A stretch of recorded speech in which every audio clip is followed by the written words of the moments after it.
पहला तिमुथियुस अध्याय 1।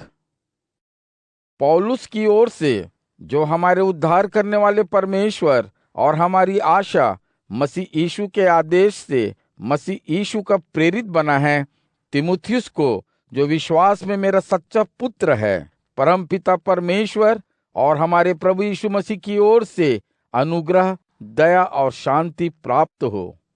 मकिदुनिया जाते समय मैंने तुझसे जो इफिसुस में ठहरे रहने को कहा था, मैं अब भी उसी आग्रह को दोहरा रहा हूं, ताकि तू वहां कुछ लोगों को झूठी शिक्षाएं देते रहने, काल्पनिक कहानियों और अनंत वंशावलियों पर, जो लड़ाई झगड़ों को बढ़ावा देती हैं और परमेश्वर के उस प्रयोजन को सिद्ध नहीं होने देती जो विश्वास पर टिका है, ध्यान देने से रोक सके। इस आग्रह का प्रयोजन है वह प्रेम जो पवित्र हृदय, उत्तम चेतना और छल रहित विश्वास से उत्पन्न होता है। कुछ लोग तो इन बातों से छिटक कर भटक गए हैं और बेकार के वाद विवादों में जा फंसे हैं। वे व्यवस्था के विधान के उपदेशक तो बनना चाहते हैं, पर जो कुछ वे कह रहे हैं या जिन बातों पर वे बहुत बल दे रहे हैं, उन तक को वे नहीं समझते।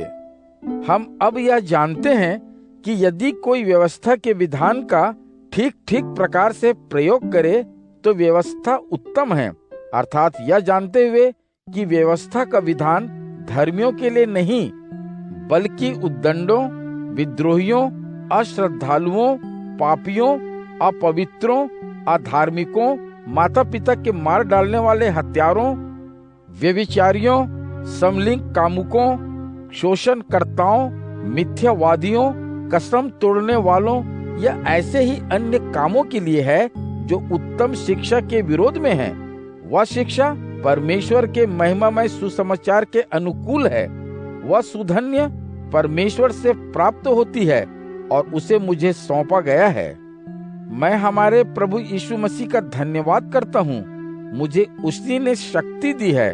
उसने मुझे विश्वसनीय समझकर अपनी सेवा में नियुक्त किया है। यद्यपि पहले मैं उसका अपमान करने वाला, सताने वाला तथा एक अविनीत व्यक्ति था, किंतु मुझ पर दया की गई, क्योंकि एक अविश्वासी के रूप में, या नहीं जानते हुए कि मैं क्या कुछ कर रहा हूँ, मैंने सब कुछ किया और प्रभु का अनुग्रह मुझे बहुतायत से मिला, और साथ ही वह विश्वास और प्रेम भी जो मसीह यीशु में है। यह कथन सत्य है और हर किसी के स्वीकार करने योग्य है कि यीशु मसीह इस संसार में पापियों का उद्धार करने के लिए आया है। फिर मैं तो सबसे बड़ा पापी हूँ, और इसलिए तो मुझ पर दया की गई कि मसीह यीशु एक बड़े पापी के रूप में मेरा उपयोग करते हुए आगे चलकर जो लोग उसमें विश्वास ग्रहण करेंगे, उनके लिए अनंत जीवन प्राप्ति के हेतु एक उदाहरण के रूप में मुझे स्थापित कर अपनी असीम सहनशीलता प्रदर्शित कर सके। अब उस अनंत सम्राट, अविनाशी, अदृश्य, एकमात्र परमेश्वर का युग युगांतर तक सम्मान और महिमा होती रहे। आमीन। मेरे पुत्र तिमुथियुस, भविष्यवक्ताओं के वचनों के अनुसार बहुत पहले से ही तेरे संबंध में जो भविष्यवाणियां कर दी गई थी, मैं तुझे ये आदेश दे रहा हूँ, ताकि तू उनके अनुसार विश्वास और उत्तम चेतना से युक्त होकर नेकी की लड़ाई लड़ सके। कुछ ऐसे हैं जिनकी उत्तम चेतना और विश्वास नष्ट हो गए हैं। हुमिनियुस और सिकंदर ऐसे ही हैं। मैंने उन्हें शैतान को सौंप दिया है, ताकि उन्हें परमेश्वर के विरोध में परमेश्वर की निंदा करने से रोकने का पाठ पढ़ाया जा सके। पहला तिमुथियुस अध्याय 2। सबसे पहले मेरा विशेष रूप से यह निवेदन है कि सबके लिए आवेदन, प्रार्थनाएं, अनुरोध और सब व्यक्तियों की ओर से धन्यवाद दिए जाएं। शासकों और सभी अधिकारियों को धन्यवाद दिए जाएं, ताकि हम चैन के साथ, शांतिपूर्वक, संपूर्ण श्रद्धा और परमेश्वर के प्रति सम्मान से पूर्ण जीवन जी सकें। यह हमारे उद्धारकर्ता परमेश्वर को प्रसन्न करने वाला है। यह उत्तम है। वह सभी व्यक्तियों का उद्धार चाहता है और चाहता है कि वे सत्य को पहचानें, क्योंकि परमेश्वर एक ही है और मनुष्य तथा परमेश्वर के बीच में मध्यस्थ भी एक ही है, वह स्वयं एक मनुष्य है, मसीह यीशु। उसने सब लोगों के लिए स्वयं को फिरौती के रूप में दे डाला है। इस प्रकार उसने उचित समय पर इसकी साक्षी दी तथा इसी साक्षी का प्रचार करने के लिए मुझे एक प्रचारक और प्रेरित नियुक्त किया गया। यह मैं सत्य कह रहा हूँ, झूठ नहीं। मुझे विधर्मियों के लिए विश्वास तथा सत्य के उपदेशक के रूप में भी ठहराया गया। इसलिए मेरी इच्छा है कि हर कहीं सब पुरुष पवित्र हाथों को ऊपर उठाकर परमेश्वर के प्रति समर्पित हों, बिना किसी क्रोध अथवा मन मुटाव के प्रार्थना करें।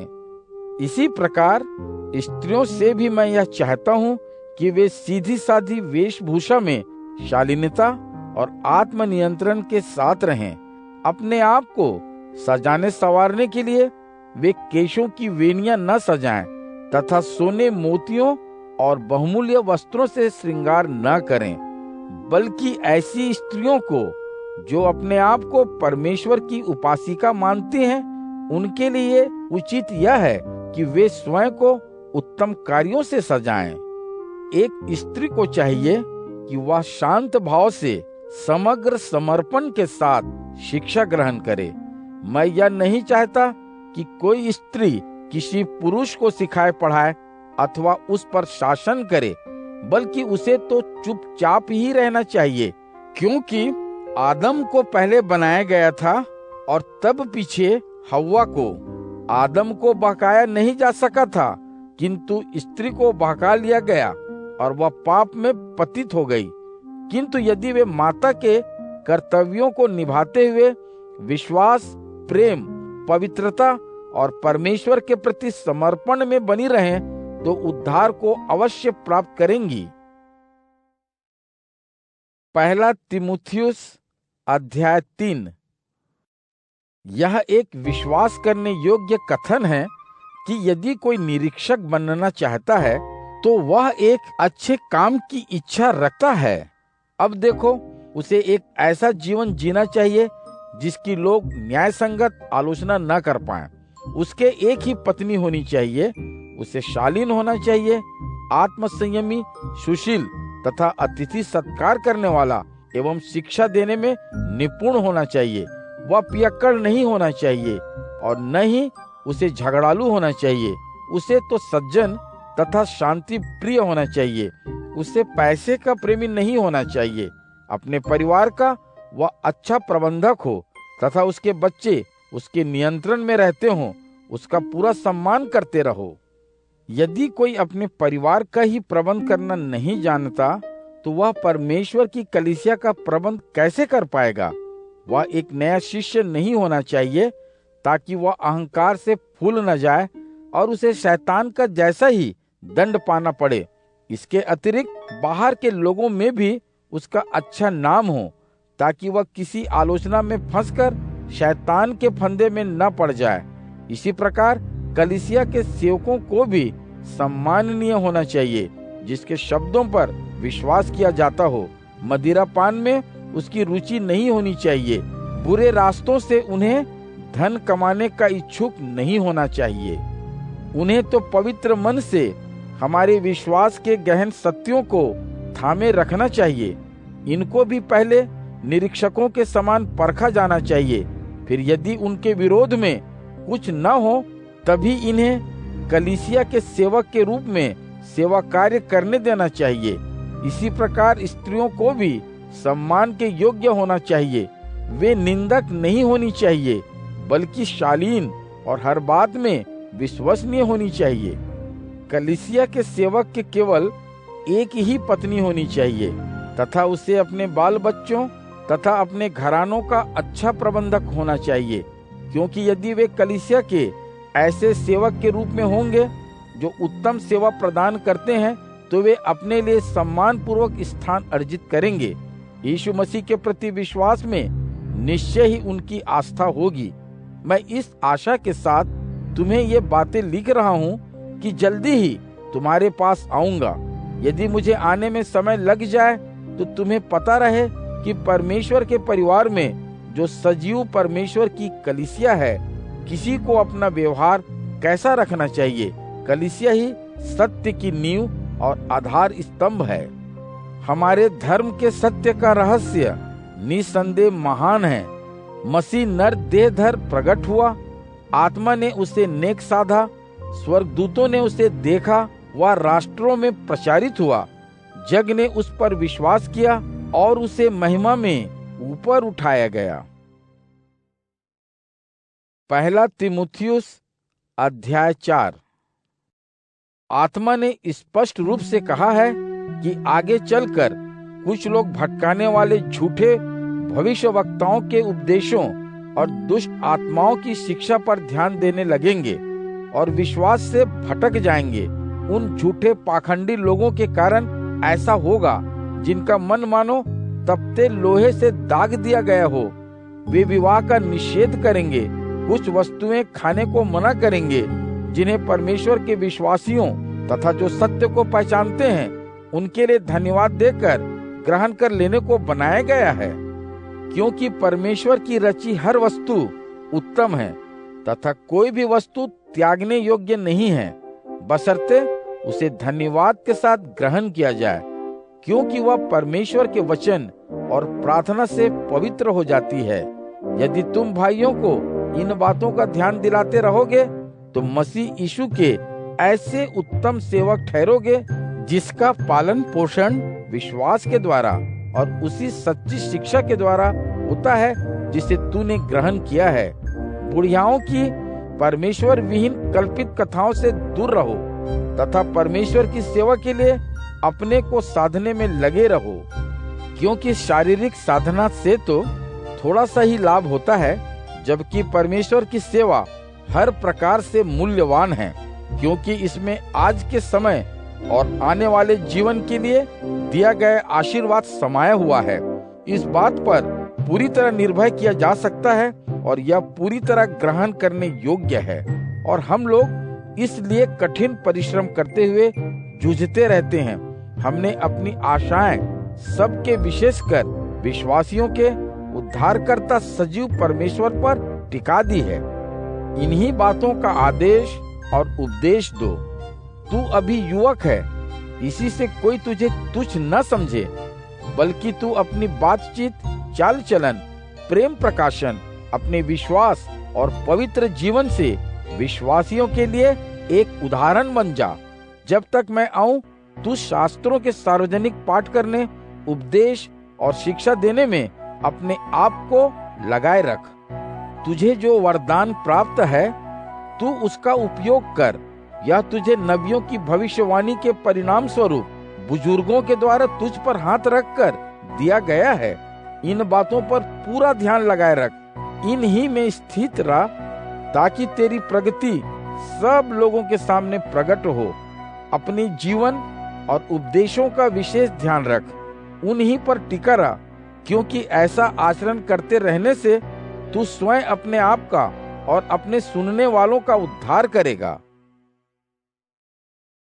पहला तीमुथियुस अध्याय 5।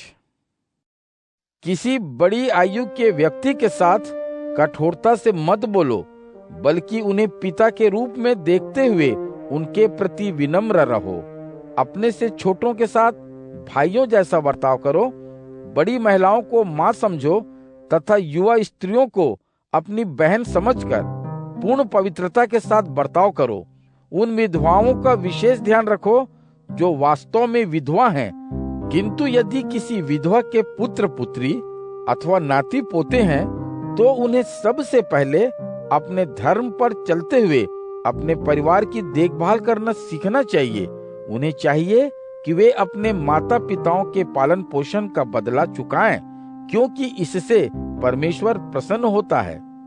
वह स्त्री जो वास्तव में विधवा है और जिसका ध्यान रखने वाला कोई नहीं है तथा परमेश्वर ही जिसकी आशाओं का सहारा है, वह दिन रात विनती तथा प्रार्थना में लगी रहती है। किंतु विषय भोग की दास विधवा जीते जी मरे हुए के समान है। इसलिए विश्वासी लोगों को इन बातों का, उनकी सहायता का आदेश दो, ताकि कोई भी उनकी आलोचना न कर पाए।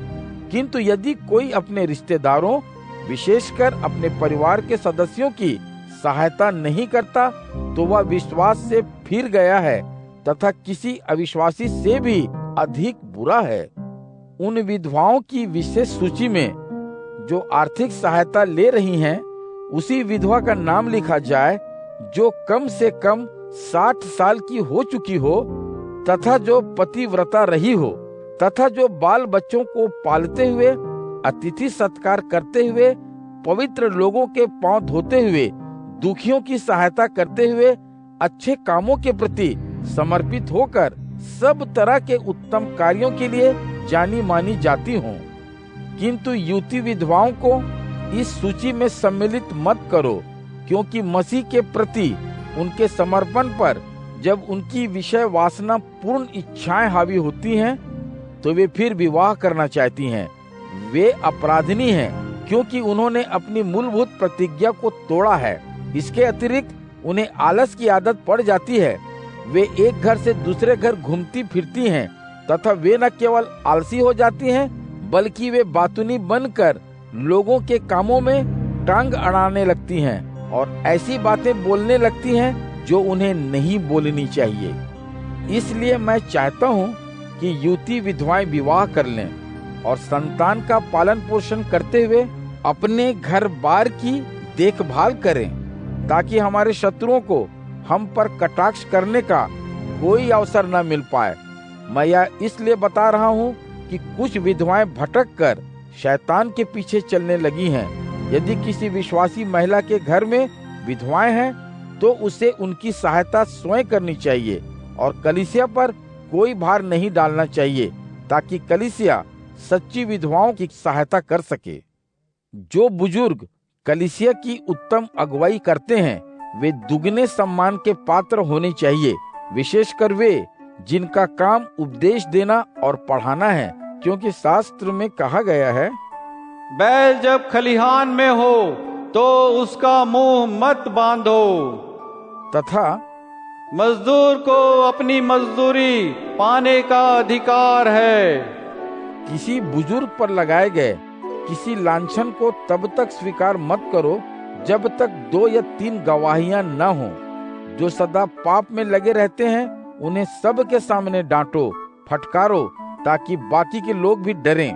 परमेश्वर यीशु मसीह और चुने हुए स्वर्गदूतों के सामने मैं सच्चाई के साथ आदेश देता हूँ कि तू बिना किसी पूर्वाग्रह के इन बातों का पालन कर।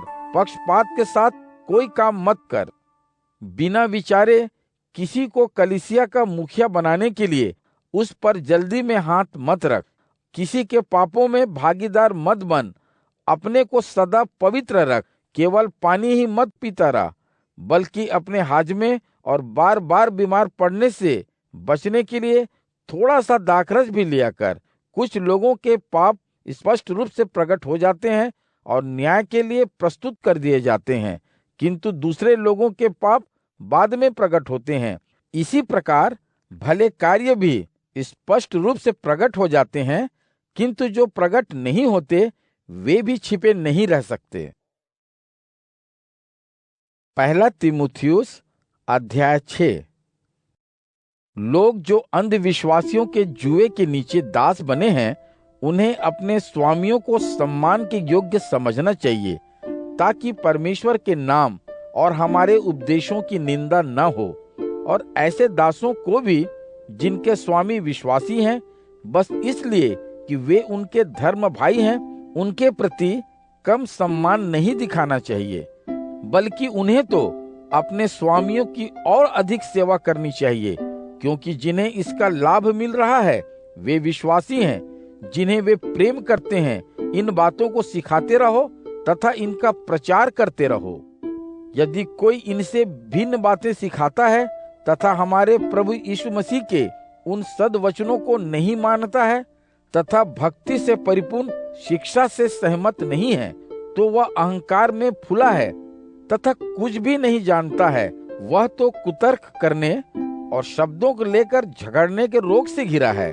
इन बातों से तो ईर्ष्या, बैर, निंदा भाव तथा गाली गलौज एवं उन लोगों के बीच जिनकी बुद्धि बिगड़ गई है निरंतर बने रहने वाले मतभेद पैदा होते हैं।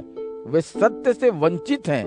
ऐसे लोगों का विचार है कि परमेश्वर की सेवा धन कमाने का ही एक साधन है। निश्चय ही परमेश्वर की सेवा भक्ति से ही व्यक्ति संपन्न बनता है, इसी से संतोष मिलता है, क्योंकि हम संसार में न तो कुछ लेकर आए थे और न ही यहाँ से कुछ लेकर जा पाएंगे। सो यदि हमारे पास रोटी और कपड़ा है तो हम उसी में संतुष्ट हैं। किंतु वे जो धनवान बनना चाहते हैं प्रलोभनों में पड़कर जाल में फंस जाते हैं तथा उन्हें ऐसी अनेक मूर्खतापूर्ण और विनाशकारी इच्छाएं घेर लेती हैं जो लोगों को पतन और विनाश की खाई में ढकेल देती है, क्योंकि धन का प्रेम हर प्रकार की बुराई को जन्म देता है।